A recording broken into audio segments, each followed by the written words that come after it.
Masolo ya Conseil national du travail zali kosila kuna na Caritas Congo na commune ya Gombe. Ebele bazo mituna bayokani nini pona to ya sika ya SMIC, to salaire minimum interprofessionnel garanti o ko servir de base pour être bakoka ko calculer enveloppe salariale ya ba travailleur ya ba entreprise privée. Toyoko kasi likanisi ya mwana mboka Jean-Benoît Tandou, président ya OTUC, Organisation des travailleurs unis du Congo, oya zolo bakeno tozela parce que masolo ena ezali ya ngambu balongi ngambu baishwete, ceux qui kolonga bakolonga ensemble elongo et ceux qui peut kukwea bakokwea elongo. Tomo yoka boyeto ya kozonga.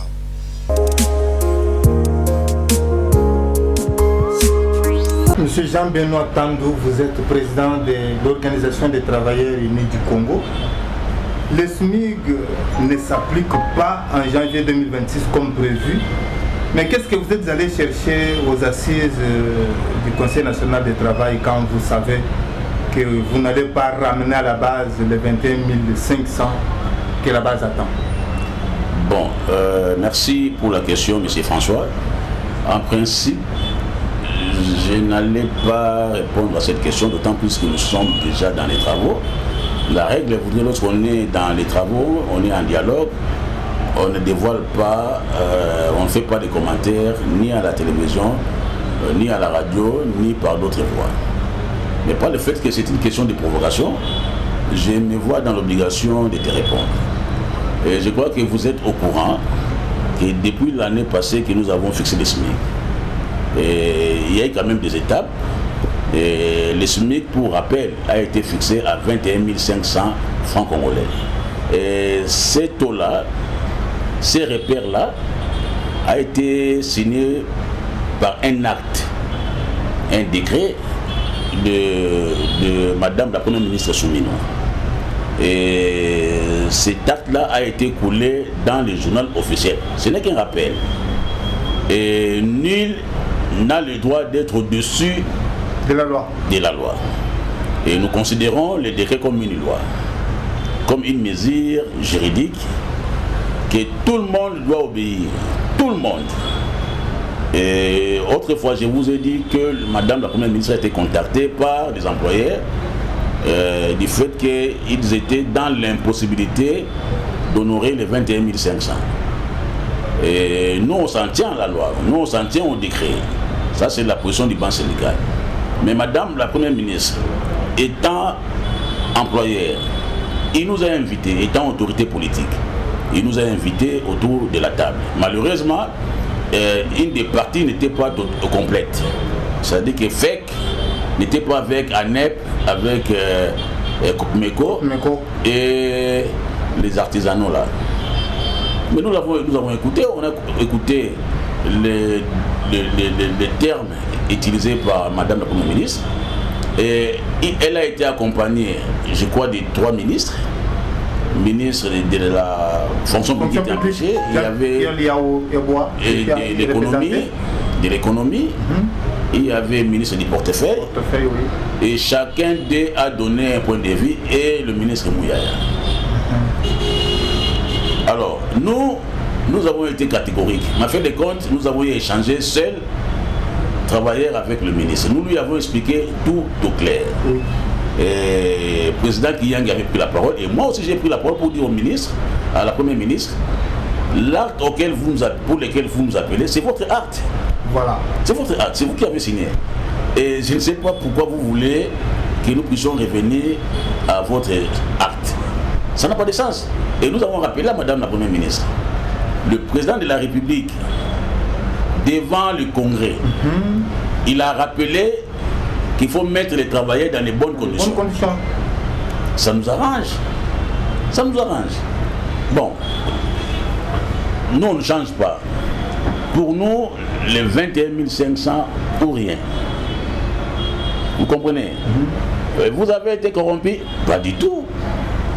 je ne vois pas quel est ce syndicaliste au niveau de l'intersyndical national du Congo a été visité par nos partenaires pour une action quelconque, monnayer l'acte de... Est-ce qu'on a qualité de monnayer les décrets? Non, on n'a pas qualité.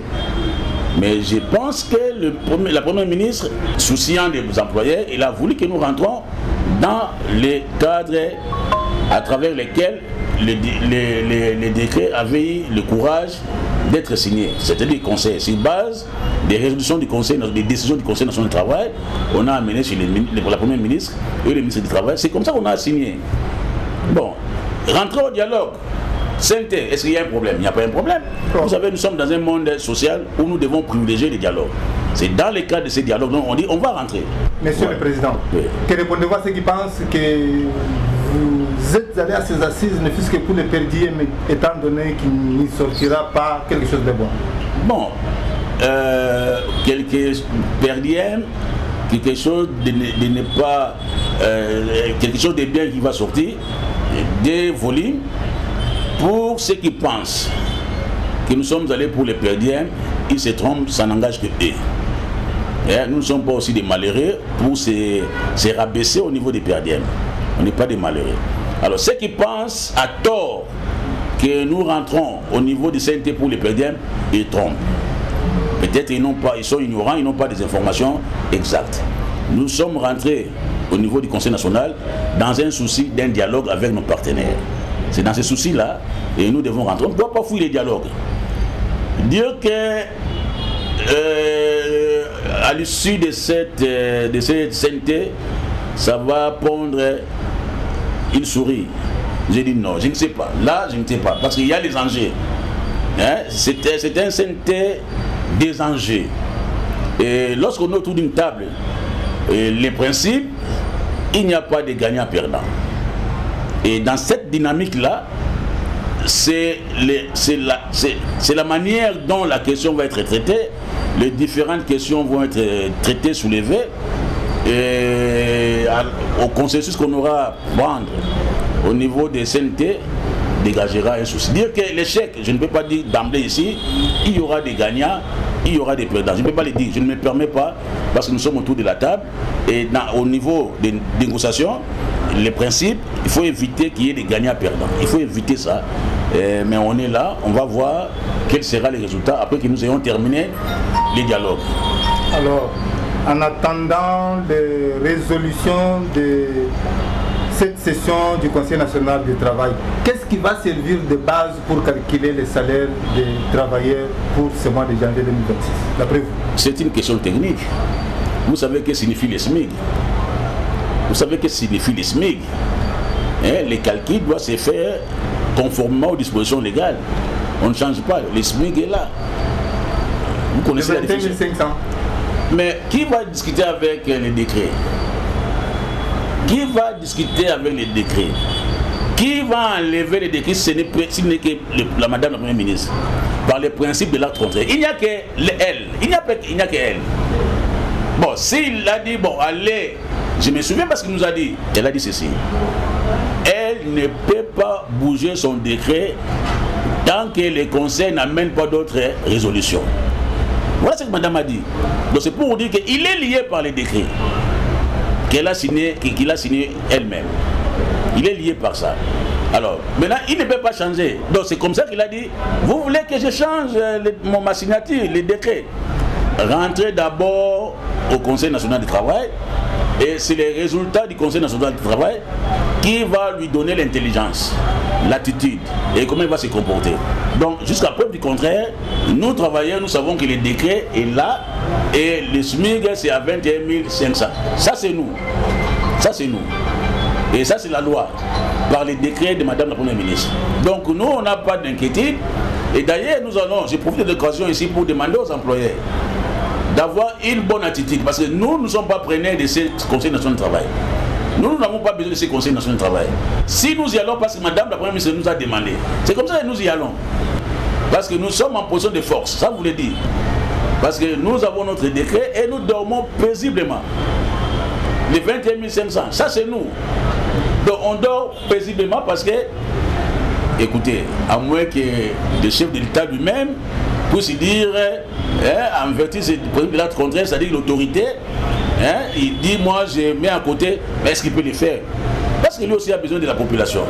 Qui peut oser faire ça? C'est comme ça, peut-être la meilleure des voies est celle de rentrer dans les conseils de travail pour voir comment on peut aménager. Mais je ne pense pas qu'on doit aménager parce que le décret est là. Voilà. Si et seulement si le banc patronal parvenait à vous demander à ce que vous puissiez accepter d'y aller palier par palier, c'est-à-dire quitter de 21 500 que vous étiez déjà convenu à 17 000 voire 18 000, vous y sortirez gagnant ou mouillé?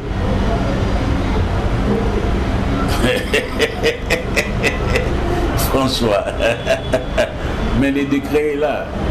Et ça, ce sont les enjeux du Conseil national du travail. Parce que le décret est là, nous on ne change pas. Nous nous accrochons au décret. Nous nous accrochons au décret.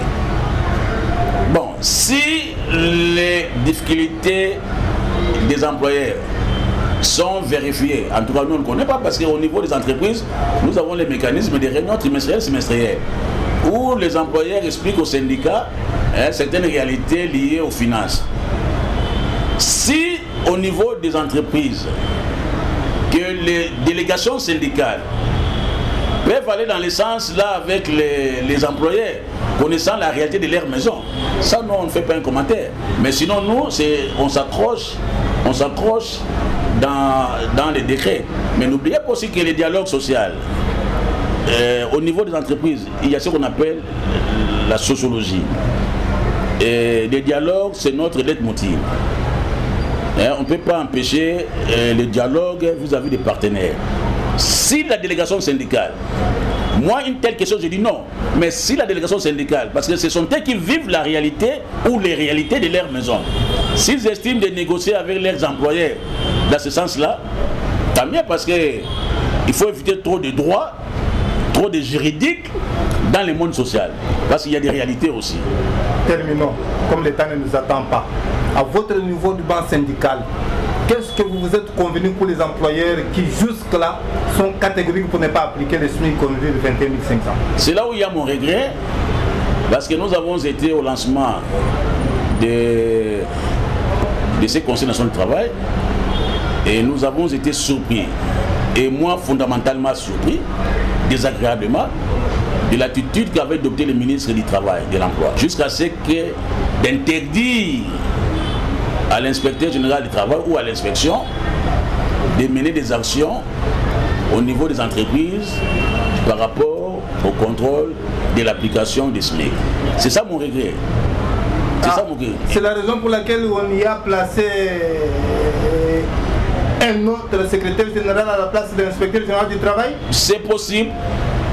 C'est possible parce que moi, sincèrement, pour des gens qui ont été au niveau du lancement, ils m'ont vu réagir à chaud devant le ministre, à chaud, pour dire que je n'étais pas d'accord avec l'attitude du ministre de l'Emploi et du Travail. Et ça, nous n'avons pas apprécié. Comment? Parce que c'est le contrôle de l'inspection qui fera en sorte que les autres employés qui ne paieraient pas, qui ne s'appliqueraient pas au regard des SMIC, qui soient sanctionnés. Mais lorsque lui interdit, je ne voudrais pas dire qu'il est complice des employés, je ne me permets pas de le dire. Mais je sens l'odeur. Arrivé. Donc voilà, j'ai trop de situations, je ne voudrais pas aller trop loin. Mais je sens une mauvaise odeur entre le ministre de l'Emploi et du Travail avec les employés. Une mauvaise odeur. Et ce n'est pas bon. Ce n'est pas bon. C'est donc une affaire à suivre. Monsieur le Président, nous vous remercions. Nous sommes là, une affaire à suivre. Nous sommes au Conseil national du travail. Nous allons nous en découdre avec les employeurs en fin de compte pour trouver un modus vivendi. Il n'y aura pas de mort.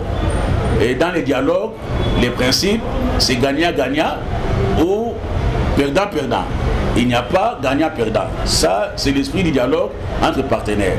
Parce que nous ne devons pas non plus aussi suivre l'arbre sur lequel nous sommes assis. Ce sont nos partenaires, ce sont les patrons. Et nous sommes avec les travailleurs. Et c'est comme ça que nous pensons être. Mais pour nous, au mot de la fin, nous nous accrochons à 21 500 signés par les décrets. Et personne n'a le droit d'enlever ça. Qui vivra verra. Qui vivra verra. Nous vous remercions. Qui vivra verra. Merci.